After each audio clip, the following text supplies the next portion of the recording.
Welcome to master mind of GK. एक बार फिर से आप लोग का स्वागत है मास्टर माइंड ऑफ जीके में। आज इस वीडियो में हम लोग टोटल 50 प्रश्न को देखेंगे जो हिंदी से है। ठीक है फ्रेंड्स, सभी को पता है कि होम गार्ड का एग्जाम में और बिहार कांस्टेबल का एग्जाम में आपको हिंदी से 10 से 12 प्रश्न पूछे जाते हैं।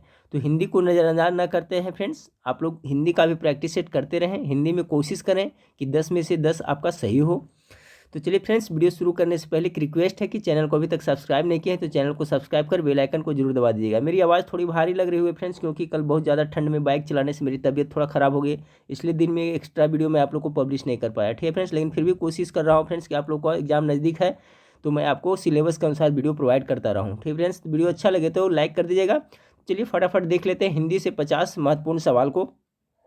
आज का पहला सवाल आपका है, ईंट से ईंट बजाना का अर्थ है। ये मुहावरा है, इसका अर्थ क्या होता है? तो देखिए, आप जनरली बहुत बार सुनेंगे ईंट से ईंट बजा देंगे, यानी चुनौती देना होता है। सवाल नंबर 1 का right answer option number B हो जाएगा। सवाल नंबर 2 को देखिए। सवाल नंबर 2 है, कमर टूटना से तात्पर्य है। कहता है ना किसी का कमर टूट गया। कमर टूट गया यानी क्या होता है? यानी कि हताश हो जाना, निराश हो जाना होता है। यानी ऑप्शन नंबर डी इसका बिल्कुल राइट आंसर हो जाएगा 2 का। सवाल नंबर 3 को देखिए फ्रेंड्स। सवाल नंबर 3 आपका है कि चांद पर थूकना मुहावरे का अर्थ है। क्या अर्थ होगा? गेस करते चलिएगा। पागल का व्यवहार, अच्छे व्यक्ति का निंदा करना, लोक व्यवहार के विरुद्ध आचरण या क्रोध प्रकट करना। तो चांद पर थूकना का सही अर्थ क्या होगा? इसका हो जाएगा अच्छे व्यक्ति की निंदा करना। चांद की देखिए उपमा की जाती है फ्रेंड्स अच्छाई से, ठीक है, यानी अच्छा है, चांद जैसा मुखड़ा है, ऐसा कहता है फ्रेंड्स। तो कहता है कि चांद पर थूकना यानी कि जो अच्छा व्यक्ति उसका निंदा करना है। तो ऑप्शन नंबर 20 का राइट आंसर होगा। सवाल नंबर 4 को देखिए कि सुदामा का तंदुल से तात्पर्य है। सुदामा का तंदुल नाम सुने होंगे आप लोग। तो क्या होगा? संकोच के साथ दी जाने वाली भेंट। जो सुदामा कृष्णा से मिलने गए थे फ्रेंड्स, तो देखिए क्या ले गए थे? पोटली में बांध करके, तो संकोच देने में कर रहे थे, वहीं से मुहावरा बना है। सुदामा के तंदुल मतलब क्या होता है? संकोच के साथ दी जाने वाली भेंट को क्या कहते हैं? सुदामा के तंदुल कहा जाता है। चलिए सवाल नंबर 5 को देखिए। सवाल नंबर 5 है, त्रिशंकु होना का अर्थ होता है। त्रिशंकु होना का अर्थ क्या होता है? तो 5 का जो राइट आंसर हो जाएगा फ्रेंड्स ऑप्शन नंबर ए हो जाएगा, द्विविधा में पड़ जाना। त्रिशंकु होना नहीं, द्विविधा में पड़ जाना, असमंजस में पड़ जाना, द्विविधा में पड़ जाना, त्रिशंकु होना। चलिए अगला सवाल को लेते हैं। सवाल नंबर 6 को देखें। सवाल नंबर 6, जिन खोजा तिन पाइयाँ गहरे पानी पैठ, लोक उक्ति का अर्थ क्या है? जिन खोया तिन पाइयाँ गहरे पानी पैठ, लोक उक्ति का अर्थ क्या है? तो सवाल नंबर 6 का राइट आंसर हो जाएगा फ्रेंड्स ऑप्शन नंबर बी, सफलता उनको मिलती है जो परिश्रम करते हैं। यही मंत्र मैं आपको बोलता हूँ फ्रेंड्स कि आप जितना ज़्यादा मेहनत करें, सफलता करें, work hard don't worry about result. आप कर्म करते रहें, कठिन परिश्रम करते रहें फ्रेंड्स, फल आपको जरूर मिलेगा, डेफिनेटली मिलेगा। तो आप जितना जल्दी परिश्रम करिएगा फ्रेंड्स उतना अच्छा होगा।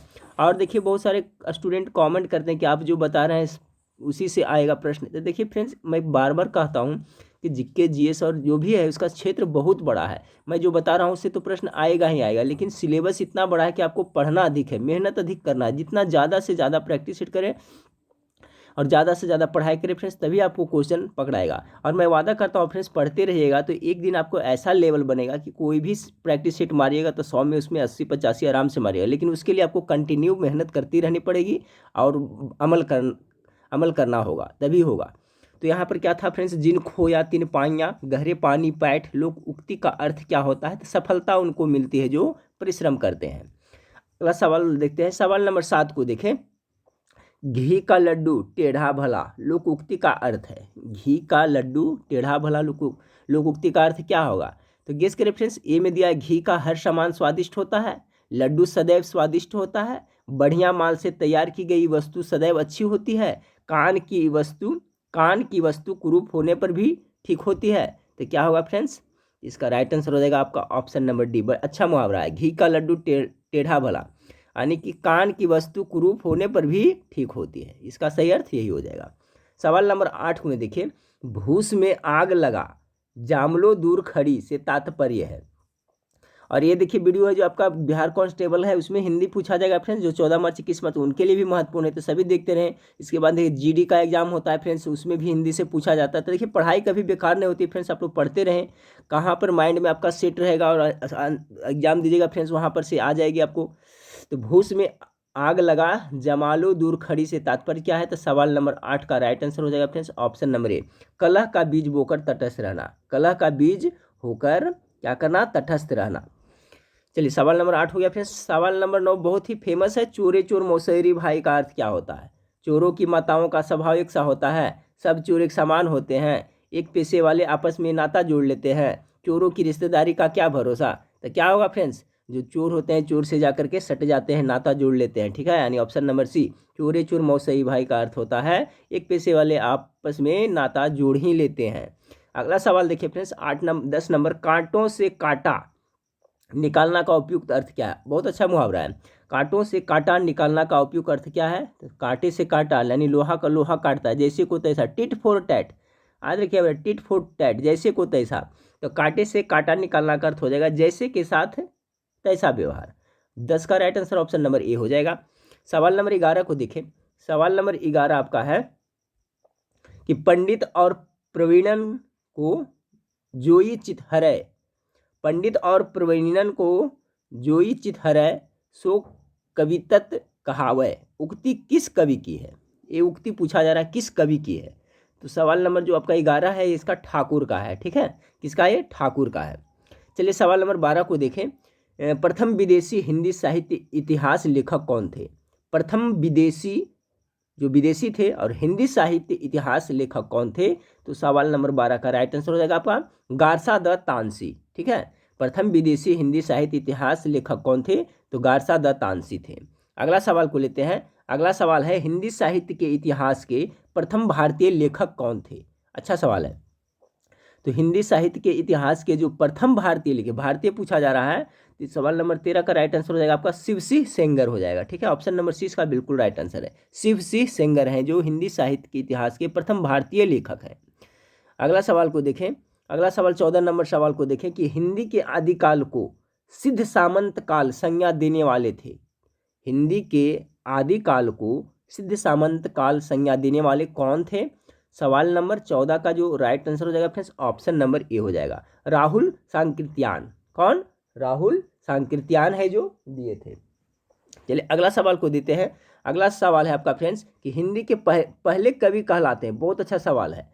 तो देखिए हिंदी का जो पहले कवि है आपको सरहापा को कहा जाता है। और किसने इसे कहा था फ्रेंड्स? जो आपका राहुल सांकृत्यायन है ना, इन्होंने इन्हें हिंदी का पहले कवि कहे थे। तो ऑप्शन नंबर डी इसका बिल्कुल राइट आंसर हो जाएगा। याद रखिएगा सरहापा, हिंदी के पहले कवि कहलाते थे सरहापा। अगला सवाल आपका है कि खालिक बारी नामक हिंदी फारसी कोश के रचयिता कौन है? बहुत अच्छा सवाल है। खालिक बारी नामक हिंदी फारसी कोश, कोश मतलब समझ रहे होंगे फ्रेंड्स डिक्शनरी, ध्यान से याद रखिएगा। यानी खालिक बारी नामक हिंदी कोशानी, हिंदी फारसी कोशानी, हिंदी फारसी जो डिक्शनरी है इसके रचयिता पूछा जा रहा है आपका। तो सवाल नंबर 16 का जो राइट आंसर हो जाएगा ऑप्शन नंबर सी, अमूर खुसरो है। अगला सवाल आपका है कि दशरथ सुत तिहु लोक बखाना राम नाम का मरम न जाना कथन है। बहुत अच्छा कथन है कि दशरथ सुत तिहु लोक बखाना राम नाम का मरम न जाना कथन है किसका है? तो सवाल नंबर 17 का जो करेक्ट आंसर हो जाएगा option number B, Kabir ji का है। किनका है? कबीर जी का।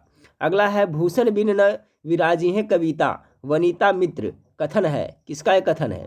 तो सवाल नंबर 18 का right answer option number D Keshav ji का है, ठीक है, केशव का है। भूषण बिन विराजी है कविता वनिता मित्र कथन है तो केशव का है। अगला है देसिल बना सब जन मीठा, देसिल बना सब जन मीठा कहा था, किसने कहा था?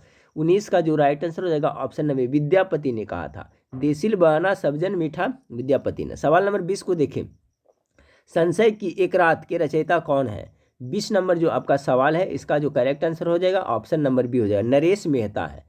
संशय की एक रात के रचयिता कौन है? तो नरेश मेहता है। देखिए आपको बुक से 1 या 2 प्रश्न पूछा जाता है हिंदी में फ्रेंड्स, यानी लेखक और उनके कृति के बारे में, उनका रचना के बारे में, तो याद रखिएगा। तो हो गया संशय की एक रात के रचयिता नरेश मेहता हो गए। अगला सवाल आपका है, अगला सवाल आपका संतन को कहाँ शिकारी से काम पंक्ति कही थी? संतन को कहाँ शिकारी से काम, जो संत लोग हैं उनको शिकारी से क्या काम है? तो ये पंक्ति किसने कहा था? याद रखिए, संतन को कहाँ शिकारी से काम, सिकरी से काम, सॉरी, संतन को कहाँ सिकरी से काम, तो पंक्ति कही थी, किसने कहा था? तो सवाल नंबर 21 का जो राइट आंसर हो जाएगा ऑप्शन नंबर सी हो जाएगा, ठीक है, कुंभन दास ने कहा था। किसने कहा था? कुंभन दास ने कहा था संतन को कहाँ सिकरी से काम है, सी यानी कुंभन दास ने कहा था। 22 नंबर सवाल को देखिए, नीला चांद के लेखक हैं। नीला चांद के लेखक कौन? बहुत अच्छा है फ्रेंड्स, याद करें। सवाल नंबर 22 का क्या हो जाएगा? तो देखिए नीला चांद के जो लेखक है आपका शिव प्रसाद सिंह। ऑप्शन नंबर 20 का राइट आंसर हो जाएगा। नीला चांद के लेखक कौन है? तो शिव प्रसाद सिंह। चलिए अगला सवाल को देखते हैं। मुझे चांद चाहिए कि लेखक कौन है? बहुत अच्छा फ्रेंड्स, याद करें। मुझे चांद चाहिए कि लेखक कौन है? अभी हमने क्या देखा था? नीला चांद देखा था। तो नीला चांद का शिव प्रसाद सिंह हो गया था। अब कहता है मुझे चांद चाहिए कि लेखक कौन है? तो कौन चांद मांगते थे? 23 का राइट आंसर हो जाएगा option number A, Surendra Verma. सवाल नंबर 23 का राइट आंसर हो जाएगा ए, सुरेंद्र वर्मा ने लिखा था मुझे चांद चाहिए। याद कर ले फ्रेंड्स, किसको चांद चाहिए? तो सुरेंद्र वर्मा को। एक सेंटेंस याद रखें। अब हम 2-4 बार रिपीट कर लिया मन ही मन, आपको याद हो जाएगा। आज से रिपीट कर लिया कि मुझे चांद चाहिए। तो किसको चाहिए था? सुरेंद्र नाम का कोई लड़का, सुरेंद्र वर्मा नाम का कोई आदमी था, उसे चांद चाहिए। तो इस तरह से कुछ बैठा लिया। 2-4 बार आप मन ही मन इसको रिपीट कर लीजिएगा कभी भी। मुझे चांद चाहिए कि लेखक है। आप जरूर इसको रिपीट करिएगा फ्रेंड्स। वीडियो खत्म होने के बाद में शाम में 1 घंटा 2 घंटा 4 घंटा बाद में जरूर रिपीट करिएगा। तो देखते हैं आपको याद आता है कि नहीं। कि मुझे चांद चाहिए कि लेखक कौन है? तो किनको चांद चाहिए था? तो सुरेंद्र वर्मा को। ठीक है।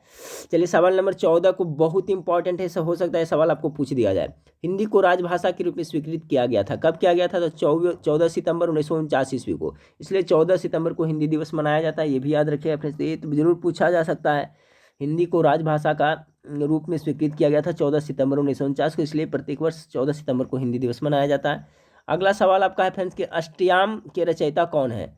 सवाल नंबर जो आपका 25 है, इसका right answer option number D हो जाएगा। ठीक है, देव है। 25 का राइट आंसर देव हो जाएगा। अष्टयाम के रचयिता कौन है? तो आपका देव है। राष्ट्र कवि की उपाधि से अलंकृत कवि थे। बहुत इंपॉर्टेंट सवाल है फ्रेंड्स। राष्ट्र कवि की उपाधि से अलंकृत कवि कौन थे? तो मैथिली शरण गुप्त बिल्कुल राइट आंसर हो जाएगा आपका। 26 का सी हो जाएगा। और इन्हों किसने उपाधि दिया था फ्रेंड्स? तो महात्मा गांधी ने मैथिली शरण को राष्ट्र कवि का उपाधि दिया था। ये भी याद रखिएगा। मैथिली शरण के गुप्त का जो बड़ी कृति है फ्रेंड्स, सब जैसे बताए थे आपको, साकेत, यशोधरा, भारत भारती, ये तीनों कृति है जो आपका मैथिली शरण गुप्त का है। अब बहुत इंपॉर्टेंट है, पूछा जाता है। तो याद रखिए कौन कौन? साकेत, यशोधरा और भारत भारती, साकेत, यशोधरा, तीनों के लेखक है जो मैथिली शरण गुप्त है। इन्हीं को महात्मा गांधी ने राष्ट्र कवि की उपाधि दी थी। कॉन्सेप्ट क्लियर हुआ फ्रेंड्स? राष्ट्र कवि की उपाधि से अलंकृत कवि कौन थे? तो मैथिली शरण गुप्त थे। आगे है आपका कि हिंदी भाषा का स्वरूप है कैसा है? तो हिंदी भाषा का जो स्वरूप है वियोगात्मक है। ऑप्शन नंबर 20 का बिल्कुल राइट आंसर हो जाएगा। 28 नंबर है नचिकेतोपाख्यान के लेखक कौन है? नचिकेतोपाख्यान के लेखक है जो आपका सवाल नंबर 28 का राइट आंसर हो जाएगा आपका संदल मिश्र। बिल्कुल राइट आंसर है ऑप्शन नंबर 20, संदल मिश्र ने लिखा था। अगला में है कि वर्तमान हंस, ठीक है, वर्तमान हंस पत्रिका के संपादक कौन है? तो वर्तमान हंस का अगर जो पूछा जाए फ्रेंड्स, तो इसका 29 नंबर सवाल का राइट आंसर हो जाएगा option number C, Rajendra Yadav हो जाएगा। कौन? राजेंद्र यादव। अगला सवाल को देखते हैं। अगला सवाल आपका है कि दीवार में एक खिड़की रहती थी उपन्यास के रचयिता कौन है? दीवार में एक खिड़की रहती थी, सभी जानते हैं फ्रेंड्स, अच्छा है उपन्यास का नाम। दीवार में एक खिड़की रहती थी, अभी भी रहता है खिड़की। तो किसने लिखा है? सवाल नंबर 30 का राइट आंसर क्या होगा? ऑप्शन नंबर बी होगा, विनोद शुक्ला। दीवार में एक खिड़की रहती थी, विनोद शुक्ला, ठीक है। यानी विनोद शुक्ला जी के घर के दीवार में खिड़की रहती थी। जैसे मुझे चांद चाहिए, कौन मांगा था चांद? सुरेंद्र वर्मा। याद रखिएगा फ्रेंड्स। उसी तरह से इसको भी कुछ कर लें, 2-4 बार रिपीट करिए तो आ जाएगा कि चांद किसको चाहिए था? सुरेंद्र वर्मा को। और किसके घर के दीवार में खिड़की थी? दीवार में खिड़की तो विनोद शुक्ल के घर में थी। यानी सवाल नंबर 30 का राइट आंसर हो जाएगा ऑप्शन नंबर बी हो जाएगा। चलिए सवाल नंबर आगे है, मैं सुकुमार नाथ वन जोगू तुम ही उचित तप मोकहूँ भोगू में अलंकार कौन सा है? तो सवाल नंबर 31 क्या है? मैं सुकुमार नाथ वन जोगू तुम ही उचित तप मोकहूँ भोगू में अलंकार कौन सा है? तो 31 का जो आपका राइट आंसर हो जाएगा ऑप्शन नंबर सी, काकू व क्रोवित, ठीक है, काकू व क्रोकित अलंकार है। अगला सवाल है कि पाए महावर देन को नाइनी बैठी आए फिर भी जनी महावारी एड़ी मिड़त जाए में अलंकार कौन सा है? तो 32 नंबर सवाल का जो राइट आंसर हो जाएगा ऑप्शन नंबर ए हो जाएगा। इसमें भ्रांतिमान उपमा अलंकार है। चलिए सवाल नंबर 33 को देखिए। सवाल नंबर 33 है कि ईश्वर और गुरु की सेवा करनी चाहिए में समास कौन सा है? बहुत इंपॉर्टेंट है फ्रेंड्स। चलिए अब देखिए, यहाँ पर आपका ग्रामर से है, हिंदी व्याकरण ग्रामर से ध्यान से देखते चलिएगा। तो मैं कॉन्सेप्ट क्लियर करते चलूँ फ्रेंड्स। ईश्वर और गुरु, जैसे कि भाई और बहन, लोटा और डोरी, दिन रात, ये सब जो आता है फ्रेंड्स, जैसे कि जो द्वंद्व समास के अंतर्गत आता है, ठीक है। जैसे ईश्वर और गुरु हो गया, भाई और बहन हो गया, दिन रात हो गया, दाल भात हो गया, देखिए बीच में हाइफन भी आता है और लगे सटे हुए आता है 2, तो ये सब आ जाएगा द्वंद्व समास के अंतर्गत आएगा, ठीक है। और तत्पुरुष के बारे में बताया था पकड़ने के लिए फ्रेंड्स कि उसका जब जैसे कि रसोई घर है तो इसको जब तोड़िएगा फ्रेंड्स तो इसका चिन्ह आएगा, जैसे रसोई के लिए घर, ठीक है, तो संप्रदान का आपका चिन्ह आता है। उसी तरह से होता है राजमहल, राजा का महल, तो ये सब तत्पुरुष के साथ आ जाएगा, तत्पुरुष समाज के अंतर्गत आ जाएगा। बहुब्रीहि में क्या बताए थे फ्रेंड्स मैं आप लोग को कि बहुवर्त में इसका तीसरा पद प्रधान होता है ना, तो बहुब्रीहि में जैसे कि आप तीसरा कोई विशेष अर्थ निकलता है, जैसे लंबोदर कहते हैं, तो लंबोदर कहते हैं तो लंबोदर का तीसरा अर्थ यानी ट्रिक यही है फ्रेंड्स, जिसका बहुत अर्थ निकलता है इस तरह से कुछ बैठा लेते हैं। लंबोदर अर्थात गणेश जी, तो लंबोदर बहुब्रीहि समाज के अंतर्गत आएगा। नीलकंठ जैसे कि हो गया आपका शिव भगवान, तो हो गया बहुब्रीहि समाज के अंतर्गत। उसके बाद में हो गया आपका नीलकंठ हो गया फ्रेंड्स, और ले ले कोई भी दशानन ले लें अर्थात रावण, तो बहुब्रीहि समाज के अंतर्गत आएगा। अब अवयवी भाव का तो जो पूछा जाता है, जैसे भरपेट, भरपेट समास है जो अवयवी भाव है, ठीक है। तो 2-3 का फ्रेंड्स आप कॉन्सेप्ट क्लियर रखिएगा ना, तो फिर ऑप्शन से आप छाट लीजिएगा, पढ़ने का ही तरीका है। चलिए अगला सवाल है आपका कि राम ने दशानन का वध किया में समास कौन सा। अभी मैं बोल रहे थे फ्रेंड्स यहाँ पर दशानन में कौन सा समास होगा, अभी मैंने बताया। सवाल नंबर 34 का क्या हो जाएगा, इसका दशानन मतलब रावण हो रहा है, तभी बताया ना, बहुब्रीहि हो जाएगा। प्रतिदिन में समास कौन सा है, गेस करें फ्रेंड्स। सवाल नंबर 35 का राइट आंसर क्या होगा, तो प्रतिदिन में हो जाएगा आपका अवयवी भाव हो जाएगा, जैसे प्रतिदिन, प्रतिरोज, भर पेट, ठीक है, ये सभी है जो अवयवी भाव समास के उदाहरण है। यानी प्रतिदिन भाव आएगा, पेट भरा रहेगा तो भाव आएगा, तो 2 तो आपको हमेशा याद रहेगा फ्रेंड्स, प्रतिदिन यही पूछा जाता है। प्रतिदिन में अवयवी भाव समास है, भर पेट में अवयवी भाव समास है। भाव कब आएगा, जब पेट भरा रहेगा, तो इस तरह से याद रखें, अवयवी भाव समास, भर पेट, प्रतिदिन, ठीक है, प्रतिमाह, इस तरह से। अगला फ्रेंड्स का राजपुरुष में समास है, देखिए अभी बताया था, इसको विग्रह करिए। राजपुरुष क्या हो जाएगा, राजा का पुरुष, इस तरह से कुछ टूटेगा, इसको तोड़िएगा तो फ्रेंड्स, तो सवाल नंबर 36 क्या होगा, 36 का राइट आंसर आपका ऑप्शन नंबर ए हो जाएगा, तत्पुरुष के अंतर्गत आएगा। अब देखिए संप्रदान कारक की विभक्ति क्या है, तो संप्रदान को के लिए होता है फ्रेंड्स, ऑप्शन नंबर डी इसका राइट आंसर होगा 37 का राइट आंसर क्या हो जाएगा, डी हो जाएगा। अगला फ्रेंड्स कर्ता कारक की विभक्ति क्या है, तो कर्ता ने, कर्म को सभी जानते हैं, तो कर्ता ने, ऑप्शन नंबर बी हो जाएगा। अगला निम्नलिखित में से एक वर्ण व्यंजन नहीं है, निम्नलिखित में से एक वर्ण व्यंजन नहीं है, तो कौन नहीं है जो आपका व्यंजन नहीं है, यानी समझ रहे हैं फ्रेंड्स, व्यंजन को क्या कहते हैं, कॉन्सोनेंट जिसको कह सकते हैं। तो देखिए आपका ऊ है जो आपका स्वर है, व्यंजन नहीं है, बाकी र ख य है जो व्यंजन है, और ऊ है जो क्या है, स्वर के अंतर्गत आता है, ठीक है, वर्ण व्यंजन के अंतर्गत आता है, स्वर के अंतर्गत आता है, स्वर के। तो ऑप्शन नंबर 39 का ए राइट आंसर हो जाएगा। सवाल नंबर 40 को देखें, निम्नलिखित में से ओष्ठ ध्वनि है, तो देखिए बोल के देख लीजिए, प फ जितना सब तो ओष्ठे है फ्रेंड्स। फ देखिए मुंह खोल करके आप बोलने की कोशिश करिए, फ नहीं बोला पाएगा, जब तक ओठ सटेगा नहीं तब तक प फ ब भ म नहीं बोल सकते हैं। आप कोशिश करके देख लीजिए, मुंह फाड़िए और बोलिए, नहीं बोला जाएगा, ठीक है फ्रेंड्स। तो ओष्ठ ध्वनि है, कौन सा हो जाएगा, फ हो जाएगा, यानी प फ ब भ म सब जो ओष्ठ ध्वनि है, यानी जब तक आपका ओठ में ओठ नहीं चिपकेगा दोनों, तब तक फ का उच्चारण, प का उच्चारण नहीं होगा। तो सवाल नंबर 40 का राइट आंसर क्या हो जाएगा, ऑप्शन नंबर डी हो जाएगा, फ। अगला है फ्रेंड्स कि भावेल को हिंदी में क्या कहते हैं, तो अभी बताया फ्रेंड्स स्वर कहते हैं, और व्यंजन को क्या कहते हैं, कॉन्सोनेंट कहते हैं। अगला सवाल को देखिए, निम्नलिखित में से अशुद्ध शब्द है, अशुद्ध शब्द कौन सा है, अधिकता सही है, पूज्य सही है, सौजन्य सही है, स्वातंत्र ये गलत है, स्वतंत्र होता है, स्वातंत्र नहीं होता है, ऑप्शन नंबर सी इसका राइट आंसर है, ये अशुद्ध शब्द है। अगला सवाल को लिखे, अगला सवाल है हमारे देश का पतन हम नहीं देख सकते वाक्य में शुद्ध प्रयोग क्या है, तो यहाँ पर देखिए हमारे इसमें हो जाएगा, ठीक है फ्रेंड्स, अशुद्ध प्रयोग है, देश का पतन नहीं दे सकते, ठीक है, यानी ऑप्शन नंबर बी है जो इसमें दे रहा है इसका राइट आंसर। चलिए अगला है अनंग का अर्थ क्या होता है, अनंग, तो सवाल नंबर 44 का आपका जो राइट आंसर हो जाएगा फ्रेंड्स, ऑप्शन नंबर सी हो जाएगा। अनंग मतलब होता है कामदेव, और जैसे हो गया फ्रेंड्स कामदेव का मनोज हो गया, ठीक है, अनंग हो गया, कामदेव हो गया, ये सब समानार्थी शब्द है, मनोज मतलब भी कामदेव होता है, तो अनंग का अर्थ होता है कामदेव, याद रखिएगा। परोक्ष का अर्थ क्या होता है, परोक्ष का अर्थ जो क्या होगा, जो प्रत्यक्ष नहीं है उसे परोक्ष कहेंगे, ऑप्शन नंबर सी इसका राइट आंसर हो जाएगा बिल्कुल। परोक्ष का अर्थ क्या होता है, तो यहाँ देखिए छिपा हुआ दिया हुआ है, गलत हो जाएगा फ्रेंड्स, परोक्ष का अर्थ होता है जो प्रत्यक्ष नहीं है, सेंस वही निकलता है कि जो सामने नहीं है, छिपा हुआ, लेकिन ये इसका इसमें ये हो जाएगा जो प्रत्यक्ष नहीं उसे परोक्ष कहते हैं। सवाल नंबर 43 हम लोग देख ले फ्रेंड्स, अब सवाल नंबर 44 को देखते हैं, सॉरी हम लोग कितना 45 नंबर सवाल देख लिए, 46 नंबर सवाल को देखें।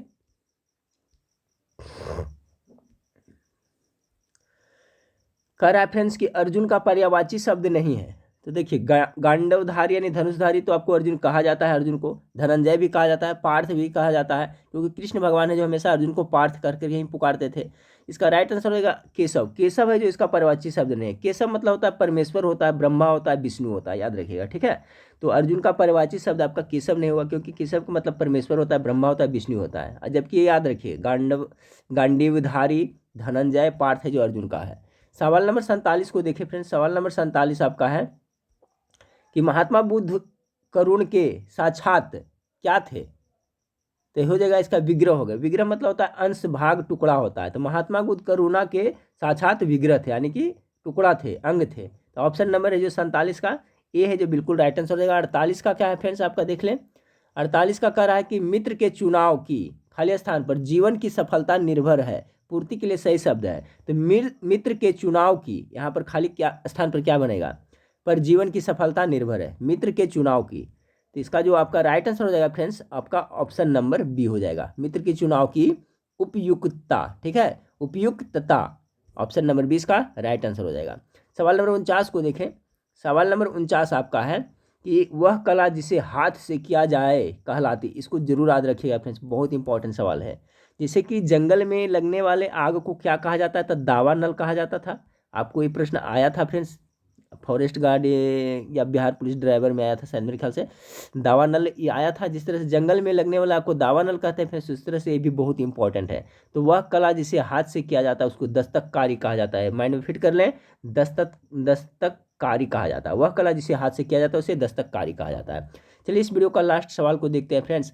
केवल मनोरंजन ही नहीं कवि का कर्म होना चाहिए, उसमें उचित उपदेश का भी मर्म होना चाहिए। बहुत अच्छा कहा हुआ है फ्रेंड कि केवल कवि का मतलब कह रहा है कि केवल मनोरंजन ही नहीं कवि का कर्म होना चाहिए, उसमें उचित उपदेश का भी मर्म होना चाहिए। किसने के रचयिता कौन है। तो सवाल नंबर 50 का राइट आंसर हो जाएगा आपका मैथिली शरण गुप्त, जिसे राष्ट्र कवि का दर्जा महात्मा गांधी ने दिया था। और मैथिली शरण का ही 3 किताब बताया था फ्रेंड्स, यशोधरा, भारत भारती और साकेत, इन्हीं का कृति है।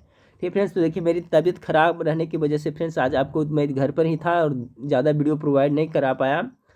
ठीक है, कल से कोशिश करूंगा फ्रेंड्स आपको वीडियो कंटिन्यू ज़्यादा से ज़्यादा करवाओ फ्रेंड्स। आप लोग हैं फ्रेंड्स, ज़्यादा से ज़्यादा कम से कम 10 से 12 घंटा आप स्टडी डेली करिए। 12-15 घंटा जितना समय मिलता है ज़रूर पढ़ें।